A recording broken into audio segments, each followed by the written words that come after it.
2007 թվականի մահափորձը, որ եղավ, ես ուզում եմ, որ մեղադրող կողմը ավելի շատ իրենք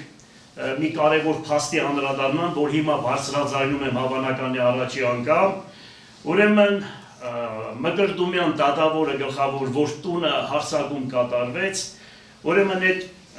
ավտոմատը, այն ավտոմատներ, որոնք կրակել էին մեզ,